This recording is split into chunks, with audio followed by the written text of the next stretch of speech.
సభకు నమస్కారం. ఈ సభ ఉద్దేశాన్ని చెప్పాల్సిన అవసరం లేదు, అందరూ మాట్లాడారు కాబట్టి. ఇది పాట మీద తోట, పాట మీద తోట. తోట గెలిచిందా పాట గెలిచిందా మనం చర్చించుకోవాల్సింది. తోట గెలలేదు, పాటే గెలిచింది. గద్దర పాట పైన తోటాలు ఎండిపోయినా తోటాలు పేలైనాయి, పాట మనగాడుగా నిలబడింది. ఇది మొదటి విజయం. అలాగే ఎన్ని ప్రభుత్వాలు మారినా గద్దను చెప్పిన వాళ్ళని వాళ్ళు పట్టుకోరు. తెలుసు వాళ్ళకి, తీయకుండా పోయేది కాదు, పట్టుకోరు అంతే. ఏ ప్రభుత్వం మారినా. ఎందుకంటే అప్పుడు టీడీపీ ఉండే, టీఆర్ఎస్ వచ్చింది, మళ్ళీ కాంగ్రెస్ వచ్చింది, పట్టుకుంటున్నారా? పట్టుకోరు. అది వారి వర్గ సహజం. ఇప్పుడు కోర్టు కూడా ఏం చెప్పింది? Not identified. నాకు సూర్య చెప్పాడు కదా, కోర్టు చివరికి తేల్చి దోషులను మేము ఐడెంటిఫై చేయలేకపోయినాం అని చెప్పారు. ఇంకొకళ్ళు ఉన్నారు, మన హోమ్ మినిస్టర్ అమిత్ షా. ఆయన హత్యానేరం నుంచి బయటపడడానికి 12 మందిని చంపించాడు. లాయర్ని, సాక్షుల్ని, చివరికి సిబిఐ డైరెక్టర్ లోయాతో సహా 12 మందిని చంపిన తర్వాత నాట్ ఐడెంటిఫైడ్ అని కోర్టు తీర్పిచ్చేసింది. ఆయన నిర్దోషం అయిపోయాడు. ఇప్పుడు మనకు హోమ్ మినిస్టర్ అయిపోయాడు, మన కర్మగాలి. అంటే ఈ రాజ్యం ఎట్లా ఉంటుంది, కోర్టు ఎట్లా ఉంటుంది, మనకు ఇదొక ఎగ్జాంపుల్. ఇట్లా ఇప్పుడు రాజ్యాంగాన్ని కాపాడాలని చెప్పేసి మనం అంటున్నాం. ఆ రాజ్యాంగంలో ఎవరున్నారు? సాక్షాత్ ఇప్పటికే రాజ్యాంగం అయిపోతా ఉంది, అనుకోబాకండి. సాక్షాత్తు అధ్యక్షురాలుగా ఉన్నటువంటి ఆదివాసీ మహిళ ఆదివాసీలకు ఉరిశిక్ష చేయలేదా? 2023లో ఆమె సంతకం పెట్టింది.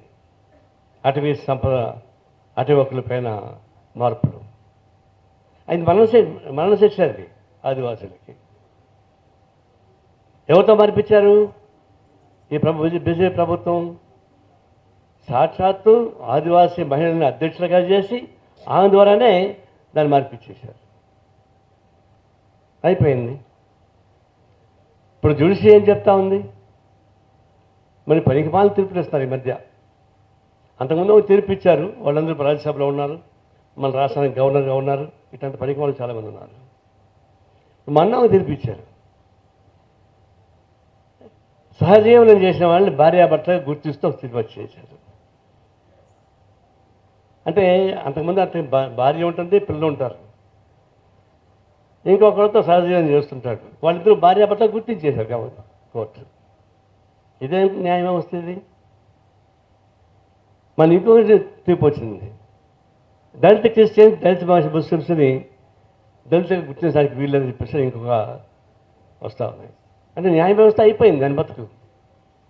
ప్రెసిడెంట్ ఆఫ్ ఇండియా దాని బతుకు అయిపోయింది. ఒకసారి సంక్షోభంలోకి వస్తున్నాం. ఆపరేషన్ కగారు సక్సెస్ కావచ్చు, కానీ ఆ సిద్ధాంతాన్ని చంపడం చేత అవుతుందా? ఏ నక్సలైట్ అయితే నమ్మినటువంటి మాసం లేని సిద్ధాంతాన్ని చంపే హక్కు కానీ లేదా చంపేటువంటి ఛాన్స్ వాళ్ళకుంటుంది, ఉండదు. ఇది నగ్న సత్యం. ఇప్పుడే మనం గుర్తుంచుకోవాల్సింది.